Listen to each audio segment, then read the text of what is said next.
The crystal chandelier above table 14 cast fractured light across the white linen, and that was where I first saw her, small and crumpled like discarded silk, tears streaming down cheeks too young to hold such desolation. She could not have been more than 5 years old, this little girl in a velvet dress that probably cost more than my monthly rent, sitting alone while the Saturday evening crowd pretended she did not exist. I watched from behind the bar as I folded napkins, my hands moving on autopilot while my attention fixed on the child whose shoulders shook with silent sobs. The restaurant hummed with manufactured elegance, conversations about stock portfolios and vacation homes in the Hamptons, crystal glasses clinking in careful rhythm. But no one looked at her. Not the couple 2 tables over who angled their bodies away. Not the businessman who caught sight of her and immediately requested a different section. Not even the waiter who circled her table like it carried some invisible contagion. My manager Richard appeared at my elbow, his cologne overwhelming, his voice low and urgent. "Do not go near that table, Eleanor." His fingers gripped my forearm hard enough to leave marks. "I am serious. Just stay away." But the little girl wiped her eyes with the back of her hand, and I saw my own childhood in that gesture. All those times I had cried alone while my mother worked 3 jobs to keep us fed. My feet carried me forward before my brain could intervene. The air seemed to thicken as I approached, conversations dropping away like stones into water. I knelt beside her chair, close enough to smell the strawberry shampoo in her dark curls. "Hey, sweetheart." My voice came out softer than I intended. "What is wrong?" She looked at me with eyes the color of smoke, wide and startled, as if kindness was a language she had forgotten. Then her face crumpled again, and I did the only thing that felt right. I reached out and gently wiped the tears from her cheeks with my thumb. The restaurant went silent. Not the quiet of people pausing to listen, but the silence of held breath, of prey freezing before predators. The private dining room door opened and a man emerged, tall and broad-shouldered in a suit that probably cost more than my car. His face was all hard angles and cold assessment, carved from granite and cruelty, and when his eyes locked onto mine, I felt ice water replace the blood in my veins. He moved with dangerous precision, each step deliberate, and the air itself seemed to bend around him. 2 other men materialized from corners I had not noticed them occupying, their hands sliding inside their jackets toward bulges I suddenly understood were weapons. The little girl wrapped her arms around my neck, clinging with desperate strength. I could not breathe, could not move. The man stopped 3 feet away, and I saw death looking back at me from eyes as merciless as winter. Now please take a moment and subscribe to our channel, and comment where you are watching from, and what time is it? It is always fascinating to see where these stories get all around the world. Thank you. His eyes moved to my name tag, and I watched his gaze trace the letters of Eleanor like he was memorizing evidence. The silence stretched until it became unbearable, my heart slamming against my ribs so hard I thought it might shatter bone, and then he spoke. "Thank you." His voice was quiet, controlled, each word precisely measured, but underneath ran something sharp and cold that made my blood freeze in my veins. "Thank you for being kind to my daughter."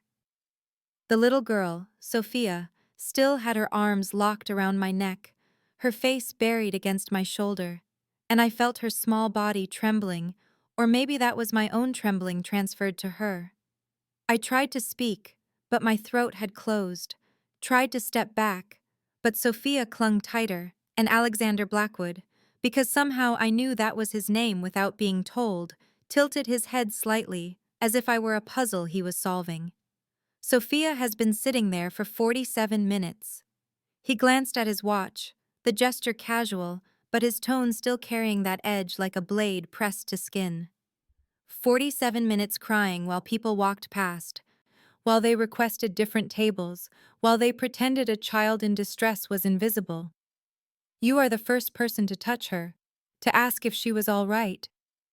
His gaze returned to me, and I saw something flicker behind the ice, something that might have been approval or might have been threat. I could not tell the difference. I should leave, I managed to whisper, my voice shaking. I should get back to work. Sofia made a small sound of protest, her grip tightening, and Alexander's expression shifted almost imperceptibly, something in his jaw relaxing by a fraction. She seems to disagree. He moved closer, close enough that I could smell expensive cologne and something underneath it, something like gunpowder and danger. I wonder if you would do me the courtesy of serving our table this evening. It was phrased as a request, but delivered as a command, and I found myself nodding even as every survival instinct screamed at me to run. Sofia finally loosened her hold enough that I could see her face, those smoke-colored eyes looking up at me with desperate hope, and despite my terror, I felt my heart break a little for this child who had been testing the world and finding it wanting. I will bring you some water, I told her gently, and she nodded, wiping her nose with the back of her hand. Alexander gestured toward their table, and I walked on unsteady legs, feeling his eyes on me the entire way, feeling the weight of the restaurant's collective held breath. Richard intercepted me at the service station, his face pale and furious. "Do you have any idea what you just did?" I shook my head because I truly did not. Could not fathom what I had stumbled into, except that it was dangerous and vast and completely beyond my control. That is Alexander Blackwood. Richard's whisper was harsh, urgent. He owns half this city, the half the police do not talk about, the half where people disappear. And you just touched his daughter. I stared at Richard, cold understanding settling into my bones like frost. Then I picked up a water pitcher with hands that would not stop shaking and walked back toward table 14, where a crime lord and his lonely daughter waited, and I wondered if this was the last normal thing I would ever do.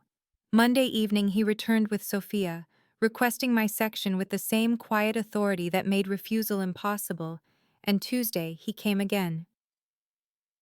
And by Wednesday I understood this was a pattern that had reshaped my existence into something I could not quite comprehend. Sofia would light up the moment she saw me, her smoke-colored eyes brightening like sun breaking through storm clouds, and she would chatter about her day with a breathless enthusiasm that made my chest ache because I recognized the hunger underneath, the desperate need for someone to listen and care and remember what she said. She told me about her tutors and her ballet classes and the cat she wanted, but her father said no to, and I listened while pouring water and taking orders and pretending my hands were not shaking every time Alexander watched me with that calculating intensity that felt like being studied under glass. He rarely spoke during these visits, just observed while Sofia monopolized my attention. But his presence was a physical weight in the room, making other diners request tables as far away as possible, creating an invisible perimeter of fear that only his daughter seemed immune to.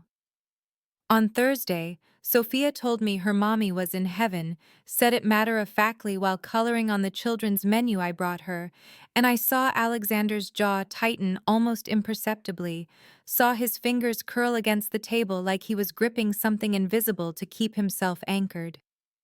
Friday I worked a double shift, and they stayed through both dinner services, Sofia eventually falling asleep with her head on the table, while Alexander sat vigil beside her. And when I brought him coffee, he thanked me with something that almost approached warmth before the ice reasserted itself. Saturday. Sofia hugged me goodbye and whispered that I was her favorite person in the whole world, and I felt my heart crack open for this lonely child who had been testing the world's capacity for kindness and finding it desperately wanting.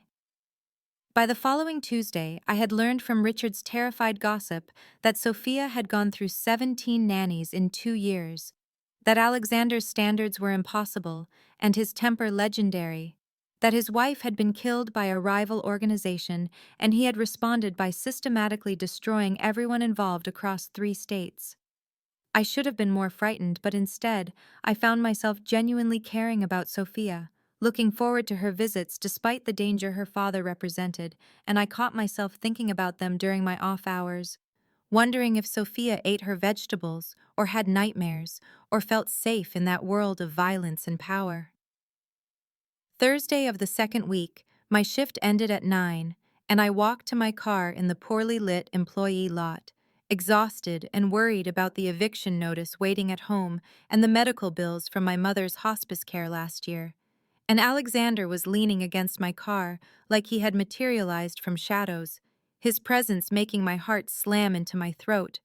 "I need to speak with you," he said, his voice carrying that same controlled precision that made every word feel weighted with consequence. "I have a proposition." The parking lot was empty, and I was alone with a man who could make me disappear without effort. But he reached into his jacket slowly, deliberately, and pulled out not a weapon, but an envelope. "I am offering you a position as Sofia's nanny," he said. "The salary is inside." I opened it with trembling fingers and saw a number that would erase every debt, would give me security I had never known, and I looked up at him, seeing both opportunity and trap in equal measure. My instincts screamed to refuse, but my landlord's threats and my empty bank account made refusal a luxury I could not afford. The estate appeared through iron gates that opened silently at our approach, and I pressed my face to the window of Alexander's car, watching walls rise up on either side, stone and steel that seemed designed to keep the world out, or perhaps to keep something dangerous in. Guards in dark suits dotted the grounds, their postures alert, their jackets cut to conceal weapons I knew were there, even though I could not see them. And cameras swiveled to track our progress up the long driveway toward a house that looked more like a fortress, all sharp angles and reinforced glass that probably could withstand bullets. My belongings fit into 2 suitcases, everything I owned reduced to something that could be carried in one trip, and Alexander had sent men to collect them from my apartment while I worked my final shift at the restaurant, Richard watching me leave with the expression of someone witnessing a funeral. Now I sat in leather seats that cost more than I used to make in 6 months, and tried not to think about the fact that I was moving into the home of a man who made people disappear. Tried not to calculate how easily I could become one of those disappeared people if I failed whatever test this really was. The car stopped before stone steps leading to massive doors, and Alexander emerged first, opening my door himself rather than waiting for the driver, a gesture that might have been courtesy or might have been control. A man waited at the entrance, tall and cold-eyed with silver threading his dark hair, and Alexander gestured toward him with something that almost resembled casualness. "Thomas Crawford, my second in command. He will familiarize you with the security protocols." Thomas extended his hand and I shook it, feeling the strength in his grip, the assessment in his gaze. "Miss Whitmore," he said, his voice carrying none of Alexander's dangerous warmth. "I hope your stay here will be pleasant. People who disappoint Mr. Blackwood tend not to stay long, tend not to stay anywhere, really." The threat was delivered with a smile that never reached his eyes, and I felt ice crystallize in my stomach even as I forced myself to meet his gaze without flinching. "I understand," I managed, my voice steadier than I felt. Thomas nodded like I had passed some minor test and gestured for me to follow him inside. The entrance hall was marble and cold light, a chandelier overhead that probably cost more than my mother's entire medical care, and my footsteps echoed as Thomas led me through corridors lined with art I recognized from museum visits, original pieces that should have been behind velvet ropes and security systems, except here they were just decoration in a criminal's home.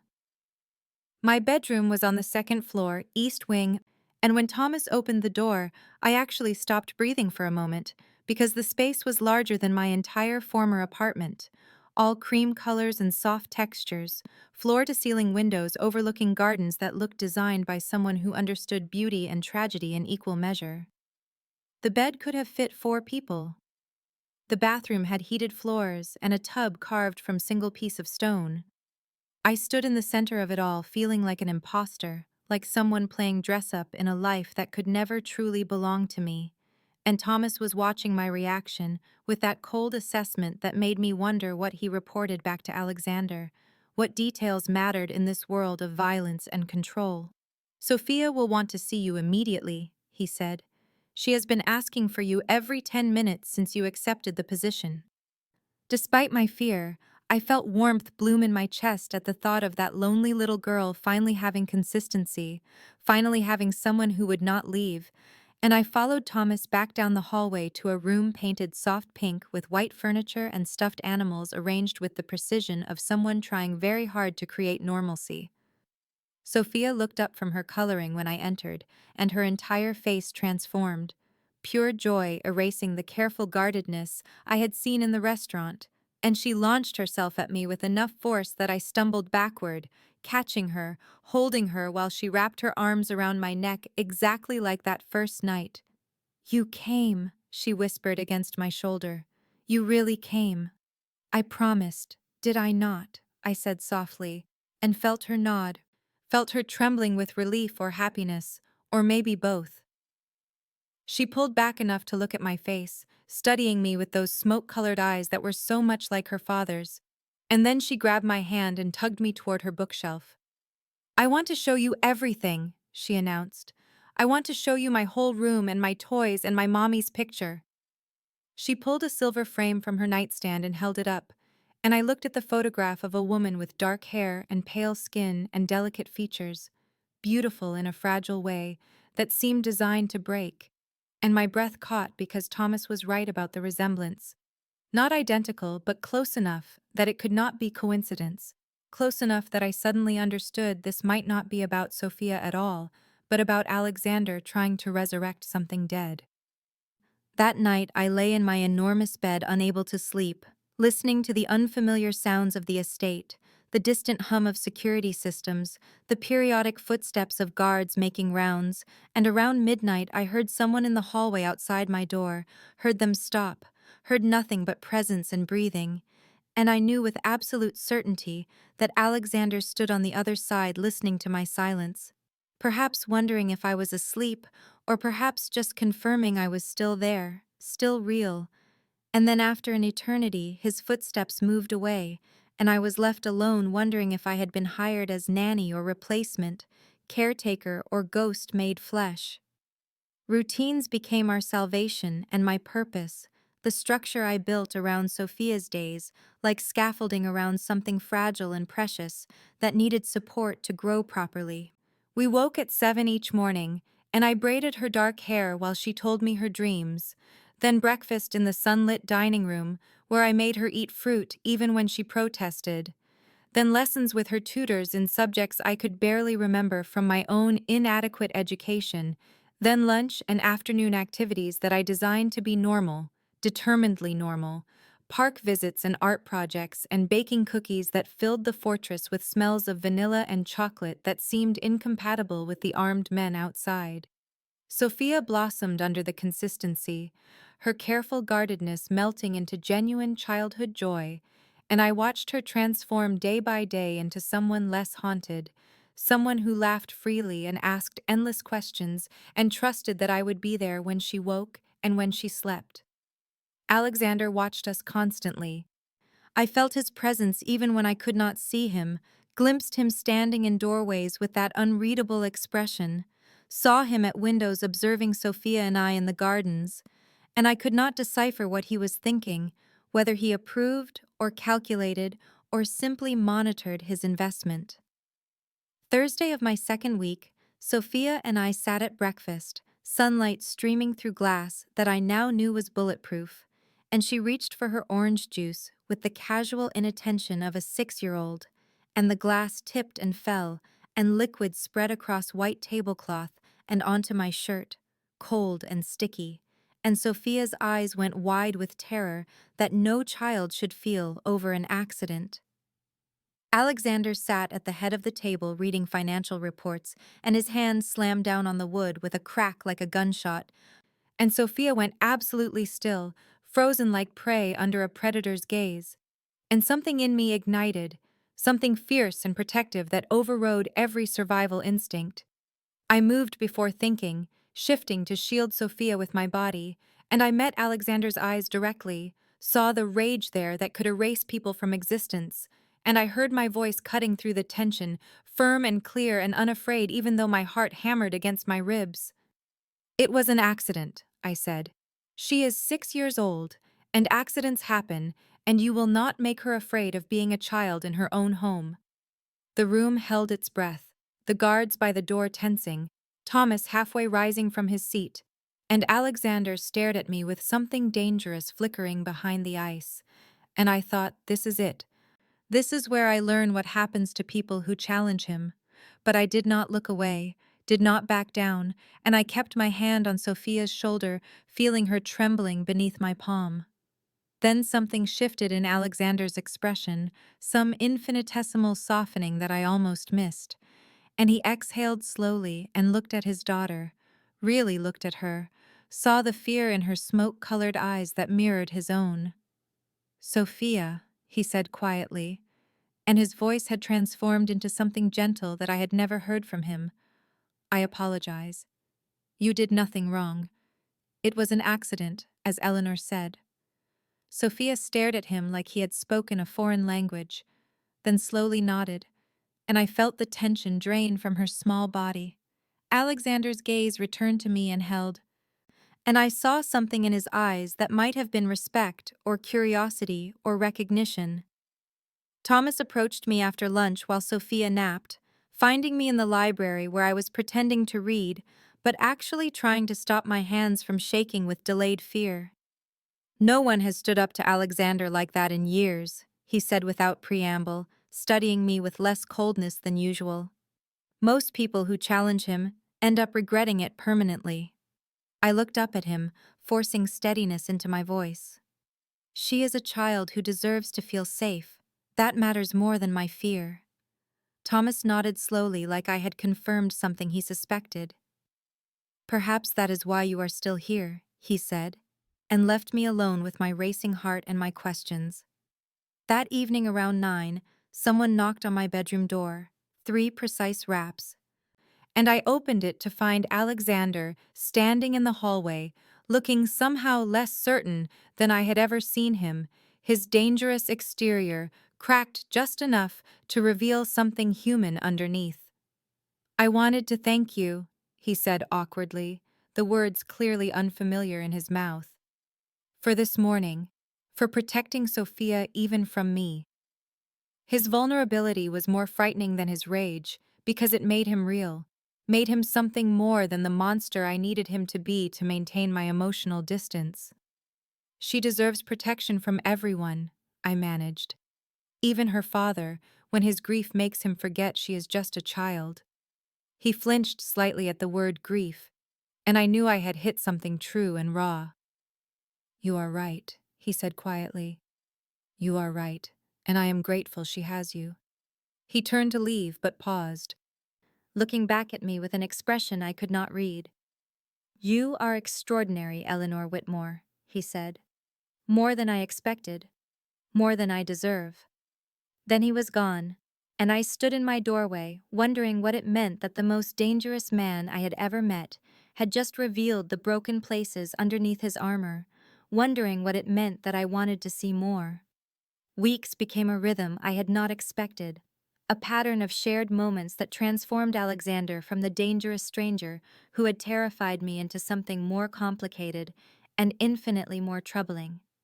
A man who appeared in the gardens on Tuesday afternoon while Sofia practiced cartwheels and asked if he could join us, his voice carrying an uncertainty that seemed incompatible with someone who commanded an empire built on fear. I nodded because what else could I do? And watched him remove his suit jacket and kneel in the grass beside his daughter, showing her how to position her hands, his movements surprisingly graceful for someone so large and contained, and Sofia squealed with delight when she finally completed a full rotation, launching herself into his arms with the unself-conscious joy of a child who was learning her father could be safe. Thursday he appeared at breakfast and announced he would take Sofia to school himself, and I watched them leave together, his hand dwarfing hers. Something in my chest tightening at the sight of this deadly man reduced to tenderness by a 6-year-old girl who had his eyes and his stubbornness, and apparently his ability to break through defenses I had thought impenetrable. Friday evening he knocked on Sofia's door during bedtime stories and asked if he could read instead, and I surrendered the book and sat in the window seat, watching him settle into the chair beside her bed. his deep voice transforming the words into something almost hypnotic, and I felt my skin prickle with awareness that had nothing to do with fear, and everything to do with the timbre of his voice and the gentleness in his dangerous hands as he turned pages. Saturday, he taught Sofia to ride the bicycle that had sat unused in the garage, running beside her with his hand on the seat, his laughter when she found her balance something I had never imagined hearing from him, genuine and unguarded and completely human. And when he looked up and met my eyes across the garden path, I saw something there that made my breath catch, something hungry and longing and almost desperate that had nothing to do with his dead wife and everything to do with me, with the present, with possibility. The nightmare came on a Wednesday night around 2 in the morning, Sofia's screams tearing through the quiet estate like sirens, and I reached her seconds before Alexander did, gathering her shaking body against mine while she sobbed about blood and mommy and men with guns, and I rocked her and murmured nonsense comfort until her breathing steadied. And when I looked up, Alexander stood in the doorway with such raw grief on his face that I forgot for a moment to be afraid of him, saw only a man shattered by loss and guilt and helpless love for a daughter he could not protect from her own memories. After Sofia finally slept, I found him still in the hallway, sitting on the floor with his back against the wall and his head in his hands, and I should have returned to my room, should have maintained the careful distance that kept me safe, but instead I sat beside him in the darkness and waited. "My wife was murdered," he said finally, his voice barely above a whisper. No inflection, just facts delivered like evidence. Rival organization wanted to send a message, wanted to prove I was not untouchable. So they took the thing I loved most and they destroyed her while I was 20 minutes away in a meeting I thought was too important to miss. He laughed bitterly, a sound like breaking glass. Sofia was at school, she did not see it, but she knows enough to have nightmares, knows her mother died because of what I am, because I built an empire that requires blood to maintain. I did not touch him, but I stayed, my presence the only comfort I could offer that felt safe to give. After she died, I became the monster everyone already believed I was, he continued, still not looking at me. Efficient, ruthless, empty, keeping worse men in check through fear and violence because it was all I had left, because Sofia needed a father who could protect her, even if that father was something dark. She is the only thing that kept me human, the only reason I did not burn the world down and myself with it. His hands were shaking slightly, the only outward sign of the emotion I heard beneath the careful control. "And then you appeared," he said quietly, finally turning to look at me with eyes that held too much, that saw too much. This ordinary woman who showed my daughter kindness when no one else would, who moved into my home and brought light with her, who stands up to me when trained killers will not, who makes me remember what it feels like to want something beyond survival and revenge.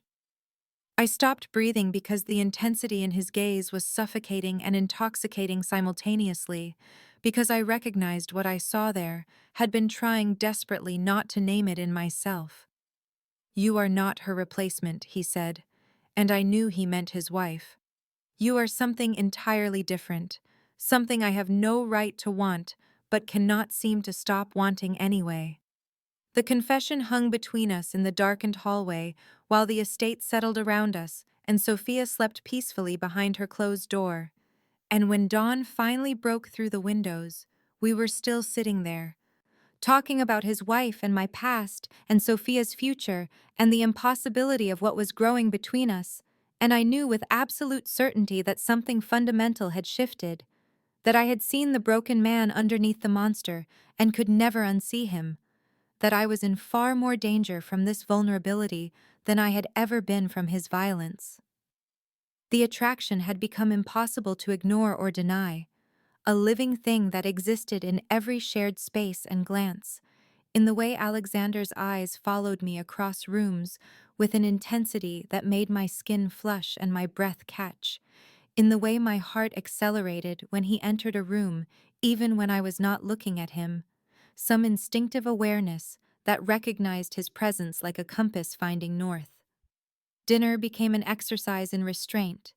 The three of us at the long table with Sofia chattering about her day while Alexander and I existed in our own silent conversation of loaded glances and careful distance, his fingers brushing mine when we both reached to cut Sofia's chicken simultaneously, the contact lasting a fraction too long to be accidental. Electricity arcing between us that made me pull back quickly, while heat bloomed in my cheeks and something dark and hungry flickered in his smoke-colored eyes. When we passed Sofia between us during her bath time or bedtime routines, his hands would find my waist or my shoulder, touches that could be explained as practical or accidental, but felt deliberate and scorching, his palms burning through fabric until I wondered if I would find handprints branded on my skin. The air crackled with unspoken tension when we were alone, even briefly.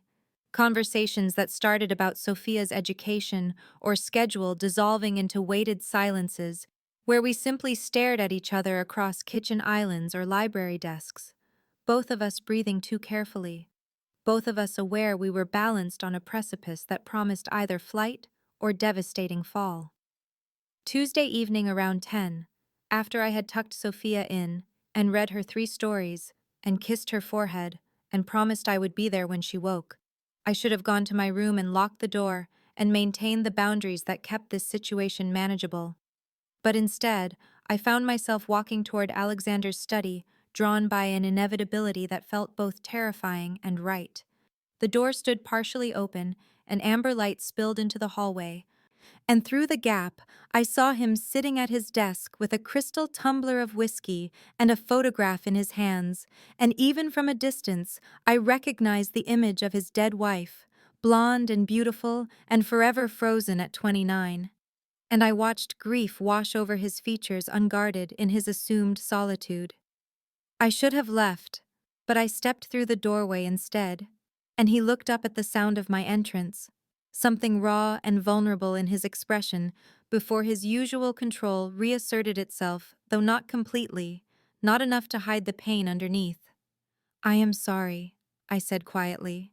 "I should not have intruded," but he shook his head and gestured for me to enter, and I found myself crossing the space between us until I stood beside his chair, looking down at the photograph of a woman who would haunt us both in different ways. She was beautiful, I offered, inadequate words for a complicated truth, and Alexander laughed bitterly, a sound like breaking. She was everything, he said, his voice rough with whiskey and emotion. And when she died, I died too, became something hollow that just kept moving through the motions because Sofia needed a father, even if that father was a monster. He set the photograph down with careful precision and drained his whiskey in one swallow, and when he looked up at me, the hunger in his eyes stole my breath. "But then you appeared," he continued, and his hand reached out almost involuntarily to touch my wrist, his fingers circling the delicate bones there.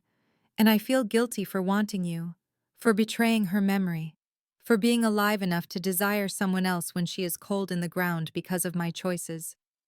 His thumb stroked across my pulse point, and I knew he could feel my heart racing, knew my body was betraying every practical thought my mind tried to construct.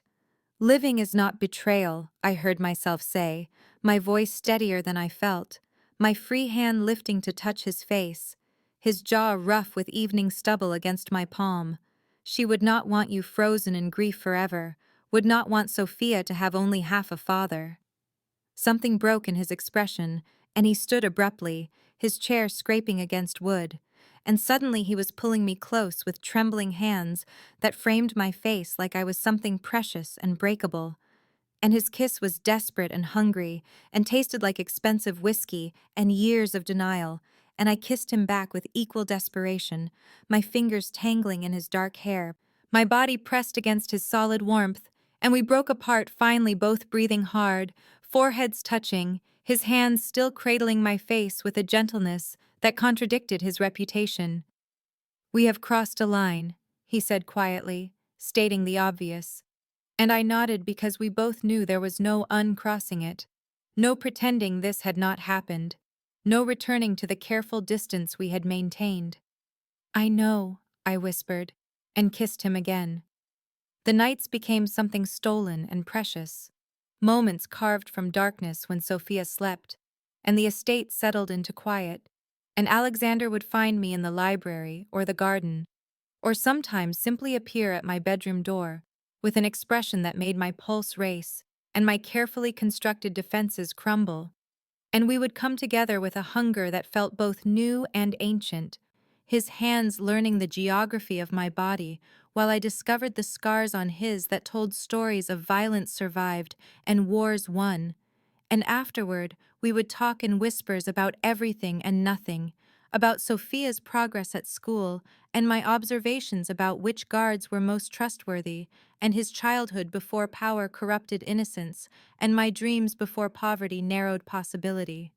He became less guarded as weeks dissolved into each other, the careful control he maintained in daylight hours, softening in our private moments, until I saw the man beneath the monster with increasing clarity, and he began showing me his world beyond the estate walls, taking me to meetings where dangerous men discussed territory and percentages, while I sat silent at his side, realizing his empire was more complex than simple criminality, was protection for neighborhoods the police had abandoned, and justice for people the legal system ignored, and order imposed on chaos that would otherwise consume everything. He explained his code one evening, while we sat in his office reviewing accounts for his legitimate businesses, how he refused to profit from drugs or human trafficking, how he kept worse men in check through his control of ports and unions, how violence under his rule was surgical and purposeful, rather than random and cruel, and I listened struggling with the morality of loving someone whose hands were stained with blood, even if that blood belonged to monsters worse than him. But I could not deny the good I witnessed, the families he protected, and businesses he kept running, and communities he prevented from descending into gang warfare. Thomas appeared in the doorway on a Thursday afternoon, while Alexander was teaching Sofia chess and I was reviewing her homework, his expression grim enough that my stomach dropped before he spoke. And when Alexander looked up, some silent communication passed between them that made my dangerous lover go very still in the way that preceded violence. "We need to talk," Thomas said carefully, his eyes flicking to Sofia, and Alexander kissed his daughter's head and told her to practice the opening moves he had shown her, and then led us to his study, where Thomas closed the door and said the words I had been dreading since I understood what Alexander was. "Your enemies have noticed Eleanor," Thomas began without preamble. "Carstairs specifically has been asking questions and having her followed, and he knows she matters to you. Knows Sofia has attached to her, knows she represents a vulnerability." Alexander's rage was immediate and cold, his hand slamming against his desk hard enough to rattle the crystal decanters, while his voice dropped to something lethal and controlled. "Increase security on Eleanor immediately," he ordered. "2 guards minimum whenever she leaves the estate, armored vehicle for all transportation, and I want surveillance on every known Carstairs location." And Thomas nodded and left to execute orders, while Alexander turned to me with fear naked in his smoke-colored eyes, fear I had never seen him show, even when discussing his wife's murder. "I cannot lose you," he said quietly, the confession raw and unguarded. "I cannot survive losing someone else I love." And the word hung between us, finally spoken aloud. And I crossed to him and took his face in my hands and kissed him gently. "You will not lose me," I promised, not understanding then how empty promises become when facing men who view people as leverage, not knowing that Henry Carstairs was already planning his move. But in that moment, I believed it completely, because I had never seen Alexander afraid before, and his fear made him seem invincible by contradiction, made me believe nothing could touch what we had built. And when he pulled me close and held me like I might disappear, I felt safer than I had ever felt, even though danger was circling closer with every passing hour. It happened on a Tuesday afternoon at 3:47, precisely according to the dashboard clock of the armored SUV that had become my transportation prison, the vehicle pulling up outside Sofia's ballet studio, where I had watched her practice arabesques and pliés for the past 90 minutes through reinforced glass, with Marcus and James flanking me like silent sentinels. and I waited for her to emerge with the other girls in their pink tights and black leotards, her hair still pinned in its tight bun, her face flushed with exertion and joy, and she came through the door laughing with another student about something their instructor had said, and I moved forward instinctively to greet her, because these moments of normalcy had become precious in our increasingly fortified existence. But Marcus grabbed my arm suddenly, his grip tight enough to bruise, and his other hand moved toward his concealed weapon, and I saw his eyes tracking something behind me. Saw James already turning and reaching for his gun, and then pain exploded across the back of my skull, and the world tilted sideways into chaos and muffled sounds, and I fought against the hands grabbing me because Sofia was right there watching with horror dawning on her small face, fought with everything I had learned from the self-defense training Alexander had insisted upon, my elbow connecting with someone's ribs and my heel stomping down on an instep. But there were too many of them, and something chemical-soaked pressed over my mouth and nose, and my vision tunneled into darkness despite my desperate attempts to stay conscious, to keep fighting, to not let Sofia see me taken, because she had already lost one mother to violence. I woke in increments of confusion and pain, my head throbbing where I had been struck, my wrists burning where zip ties cut into flesh, my mouth dry and tasting of whatever drug they had used to subdue me. And when my vision finally focused, I found myself in a warehouse that smelled of rust and old oil and fear, tied to a metal chair on concrete floors, stained with substances I did not want to identify, and a man stood before me impeccably dressed in a suit that probably cost more than my former annual salary, his silver hair styled perfectly, his smile cold and calculated, and I knew without introduction that this was Henry Carstairs, the rival Alexander had mentioned with particular venom, the man who controlled the Eastern Territories and wanted more, wanted everything. "So you are the waitress," Henry said almost conversationally, his cultured voice making the words sound like an insult. The little nobody who somehow captured Alexander Blackwood's attention, made him weak, made him vulnerable. And I will admit I did not believe the reports initially, because Alexander does not do weakness or sentiment or love. But my sources assure me his reaction to your disappearance will be quite spectacular. He circled me slowly like a predator assessing prey, and I kept my expression neutral despite terror screaming through every nerve, kept my breathing controlled despite my racing heart, because I would not give him the satisfaction of my fear, would not show weakness when Sofia might be watching somehow, when Alexander would eventually see whatever recording Carstairs was undoubtedly making.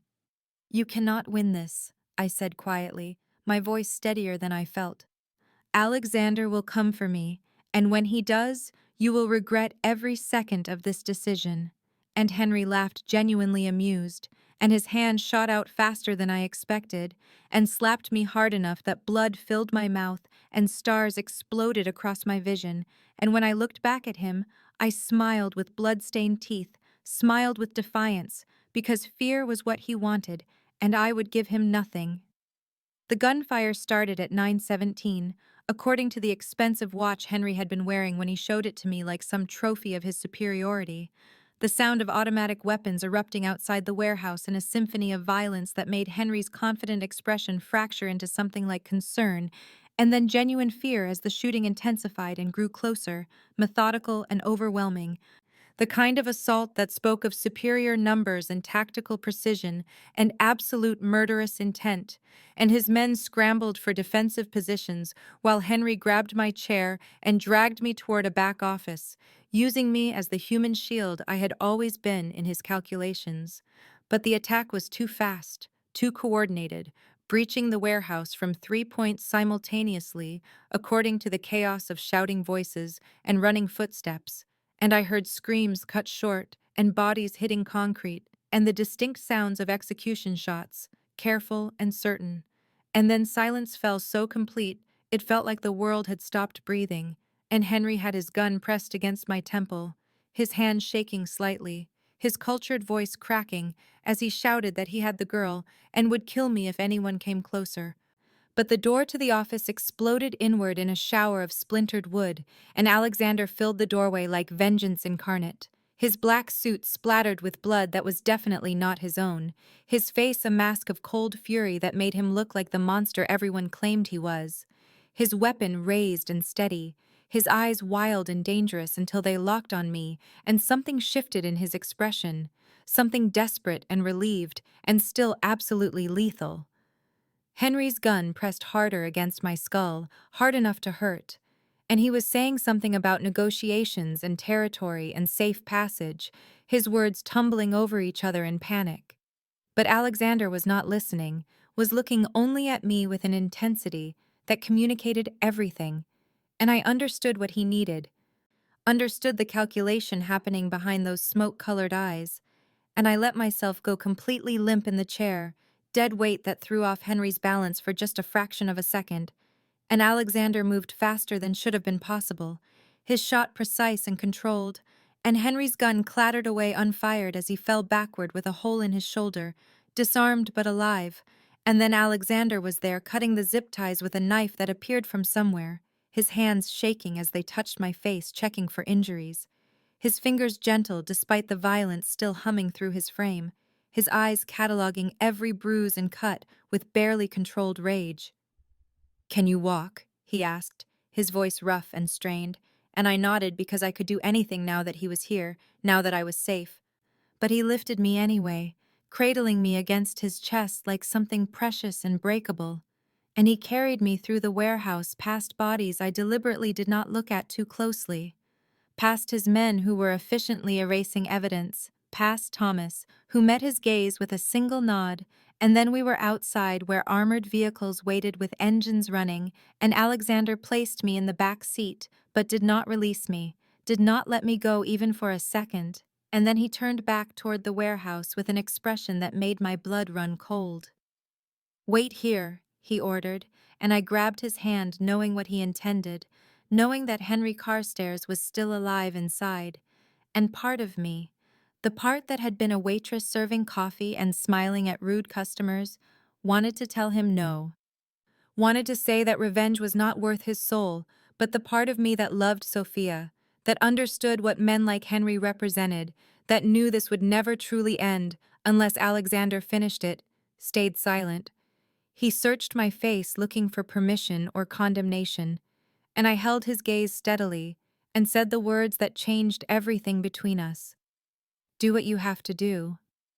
He kissed me then, hard and desperate, tasting of violence and fear and love, and then he returned to the warehouse alone, and I heard the single gunshot 3 minutes later, execution style and final, and when he came back to me, his hands were steadier, his expression calm, the threat eliminated with the cold efficiency that made him who he was.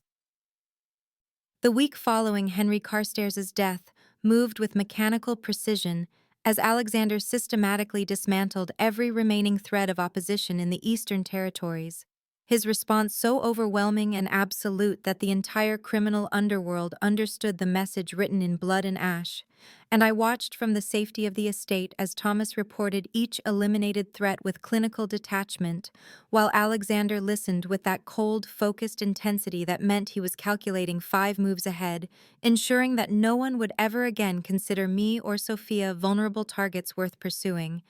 And I should have felt horror at the body count accumulating in my name, but instead felt only grim satisfaction mixed with guilt about that satisfaction. The moral complexity of loving a man whose protection came in the form of executed enemies and burned territories. And I spent those days holding Sofia, who sensed tension in the household despite our attempts to shield her from the violence, reading her stories and painting watercolors and maintaining the routines that gave her small world stability while her father reshaped the criminal landscape of the entire city. On the 5th night after my rescue, after Sofia had finally fallen asleep clutching her stuffed rabbit and asking for the 3rd time if I was really staying forever, I found Alexander in the East Wing study, surrounded by reports and surveillance photographs, his shirt sleeves rolled up and his hair disheveled from running his hands through it. And he looked up when I entered with such raw exhaustion and relief that my heart clenched painfully, and I went to him without speaking, and he pulled me into his lap like he needed the physical confirmation of my presence, his face buried against my neck, his breathing uneven. "It is finished," he said quietly, his voice rough with strain. "Every threat eliminated or neutralized, every rival organization now understanding that you and Sofia exist beyond the reach of this world's violence." And I felt the tremor in his hands where they gripped my waist, felt the cost of what he had done in my name, and I turned to face him fully, my hands framing his face, forcing him to meet my eyes. "I know what this week has cost," I told him. "Know what you have done to keep us safe. And I will not insult you by pretending horror I do not feel or demanding you become someone you are not. Because I choose this, choose you, choose the protection that comes with darkness, and the love that exists because of who you truly are." His eyes searched mine, looking for judgment or fear or regret, and I showed him only acceptance and fierce devotion, and the undeniable truth that I loved every complicated, dangerous piece of him. And he kissed me with desperate gratitude, his control finally fracturing, and later as we lay tangled together in his massive bed with moonlight streaming through bulletproof windows, Sofia appeared in the doorway clutching her rabbit and looking small and uncertain. "Can I sleep here too?" she asked in a tiny voice, and Alexander lifted the covers immediately while I opened my arms, and she crawled between us with a contented sigh. And as she drifted back to sleep, I met Alexander's gaze over her dark curls and saw my own wonder reflected there, this fragile, perfect moment of family that we had built from violence and kindness and impossible choices. The next morning, Sofia asked me at breakfast with syrup on her chin and hope shining in her eyes if I was going to be her mommy for real now. Not just her nanny, but her actual mommy, and tears spilled down my cheeks as I said yes. Yes, I would be honored to be her mommy. And she launched herself into my arms with such force we nearly toppled the chair. And when I looked up, Alexander was watching us with an expression of such profound love and gratitude that I understood how completely our lives had intertwined, how there was no separating my heart from theirs anymore. And that evening, after Sofia was asleep, Alexander led me to the garden where fairy lights transformed the space into something magical, despite the armed guards patrolling the perimeter, and he knelt before me with a velvet box containing a ring that had belonged to his grandmother, platinum and diamonds that caught the light like captured stars. And he told me, with his voice breaking slightly, that this was not about replacing what he had lost, but building something new, honoring the past while choosing the future. And he asked me to marry him properly, to become his wife and Sofia's mother and the center of the family he was rebuilding from ashes. I said yes to the ring while tears blurred the fairy lights into starbursts of color, and Alexander slid the platinum band onto my finger with hands that trembled slightly, despite all his careful control, and we kissed while the guards pretended not to watch from their positions along the garden perimeter. And somewhere in the house, Sofia slept peacefully without nightmares for the first time in weeks, and the wedding preparations began the next morning with a efficiency that spoke of Alexander's organizational capabilities applied to something joyful rather than lethal. But 3 days before the ceremony, I told him I needed to visit my former life one last time, needed to close that chapter properly before stepping fully into this new existence, and though his instinct was clearly to refuse, to keep me safely contained within his controlled world, he understood after searching my face that this mattered, that I needed to walk through my old restaurant as the woman I had become rather than the struggling waitress I had been. He insisted on accompanying me, of course, and Thomas drove us in one of the armored vehicles that had become normal to me, though I remembered being terrified of them just months ago. And when we pulled up outside the restaurant where I had served overpriced meals to indifferent customers and worried about rent and stretched single meals across 2 days, it looked smaller somehow, less significant than the place that had occupied such importance in my memory. Alexander helped me from the car with the careful courtesy that still made my breath catch, his hand warm and steady on my lower back as we entered through the front doors, and the lunch service fell into stunned silence as heads turned and recognition rippled through staff and patrons alike, my former coworkers staring at me in my designer dress, and the ring catching light on my finger, and the dangerous, beautiful man at my side whose reputation had clearly reached even this legitimate establishment. My former manager, David, who had shot me warning glances when I approached Sofia that first night, came forward with his hands twisting nervously and his face arranged in an obsequious smile that made me embarrassed for him, welcoming me back and saying how wonderful I looked and how much they missed me, his eyes darting to Alexander with barely concealed terror. And I realized with startling clarity that I was no longer the powerless woman who had needed this job desperately enough to tolerate his petty authority and casual disrespect.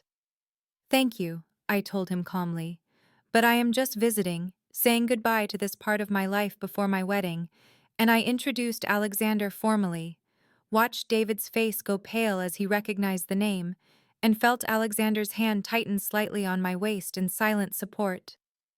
We sat at the corner table where Sofia had cried, and I had made the choice that changed everything, and my former coworker Jennifer brought us coffee with shaking hands and whispered that she was happy for me, that she hoped I was safe, and I assured her truthfully that I was safer than I had ever been, protected and loved and chosen, and after we left I felt the weight of that old life fall away like a discarded coat.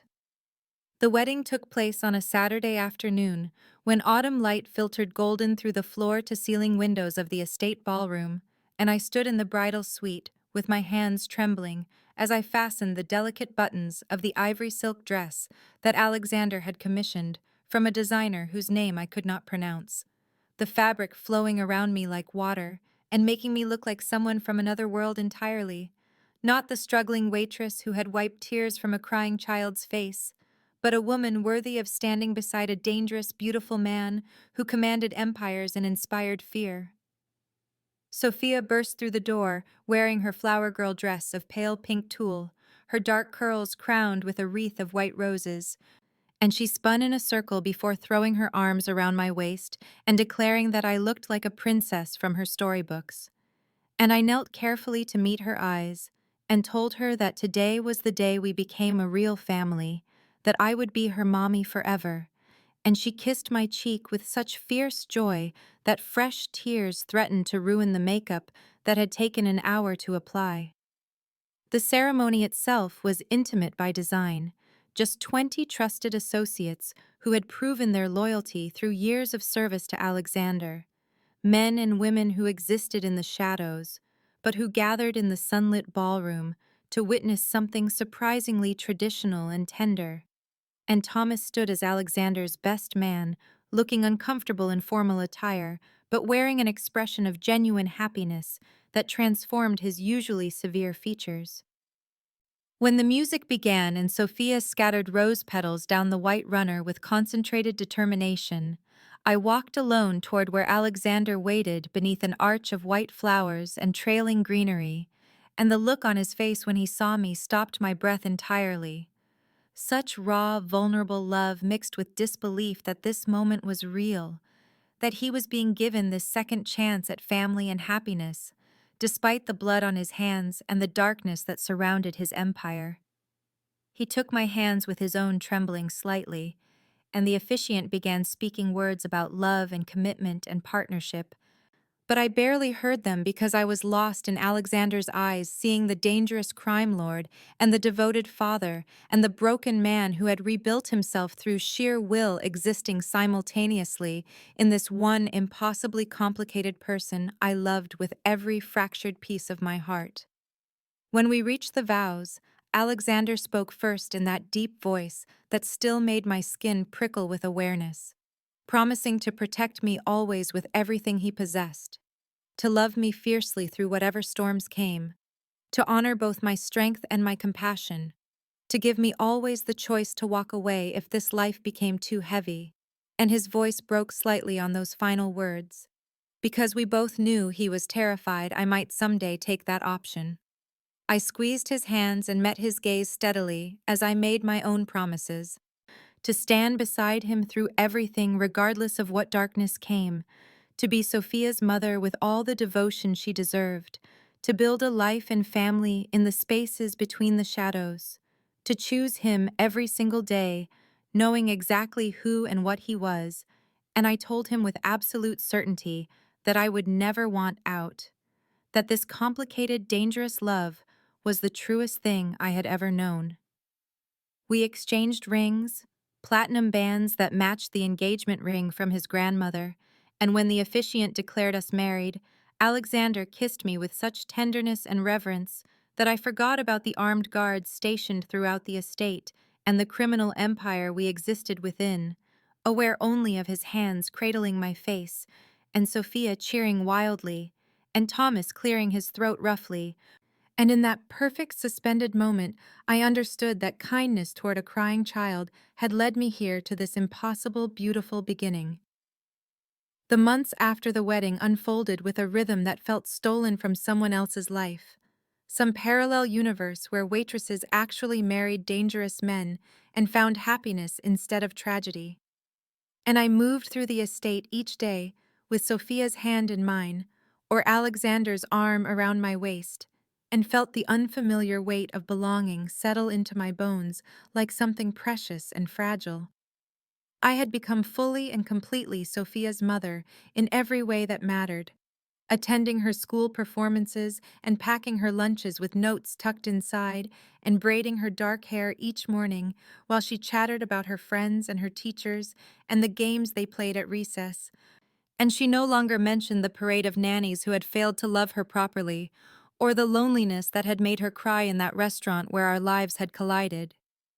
Alexander had surprised me by requesting my input on his legitimate business operations, the real estate developments and import companies and investment portfolios that provided cover for the darker empire beneath, and I discovered an aptitude for strategy and negotiation that had been wasted on timing orders and maximizing tips, my suggestions consistently increasing profit margins and streamlining operations until Thomas started including me in planning meetings with an expression of reluctant respect. The criminal enterprise continued, of course, money moving through channels I learned not to examine too closely, shipments arriving and departing on schedules I did not question, meetings held behind closed doors where Alexander's voice carried that edge of lethal authority that still made my pulse quicken with mingled fear and attraction. But Eleanor had changed him in ways both subtle and profound that everyone in his organization noticed and discussed in whispered conversations they thought I could not hear. He was more careful now, more strategic, less likely to put himself in unnecessary danger because he had something beyond Sofia to protect, someone waiting for him who chose to be there rather than someone bound by blood or fear or obligation. Thomas told me one evening while we reviewed security protocols that I had accomplished what countless enemies had failed to achieve across decades of warfare, that I had made Alexander Blackwood vulnerable, and I started to protest until I saw the slight smile on his normally severe face and realized he meant it as a compliment, that this vulnerability was also a kind of strength because Alexander fought smarter now, planned more carefully, valued his own life, because it was intertwined with mine and Sophia's in ways that made survival matter beyond simple dominance. I occasionally missed my former life in strange, quiet moments, the simplicity of shift work and regular paychecks, and problems that could be solved with an extra $20, the innocence of not knowing how violence moved through the world, or how easily bodies disappeared, or how much blood could be justified in the name of protection. But those moments passed quickly, because I knew with absolute certainty that I would choose this complicated, dangerous love every single time, would choose Alexander with his scarred hands and lethal capabilities and unexpected gentleness, would choose Sofia with her bright laugh and fierce hugs, and complete trust that I would never abandon her. Our family functioned with surprising normalcy within the fortress walls, dinners together each evening, where Alexander listened to Sofia describe her day with focused attention, and I watched them both with wonder that this was my life now, weekends spent at the private lake on the property where Alexander taught Sofia to fish while I read on the dock and felt safer than I ever had in my cramped apartment with its broken locks. Holidays celebrated with traditions we built together rather than inherited. Sofia thrived visibly, her teachers commenting on her improved confidence and social skills, her nightmares becoming rare instead of constant, her artwork filling the refrigerator with colorful evidence of a happy childhood, being constructed piece by careful piece. I discovered I was pregnant on a Tuesday morning, exactly 1 year and 3 weeks after the wedding. Standing in the marble bathroom of the master suite with my hands shaking as I stared at the positive test, while morning light filtered through the frosted window and illuminated the evidence of something both miraculous and terrifying. And my first thought was not of my own joy or fear, but of how Alexander would react to another person entering our carefully constructed family.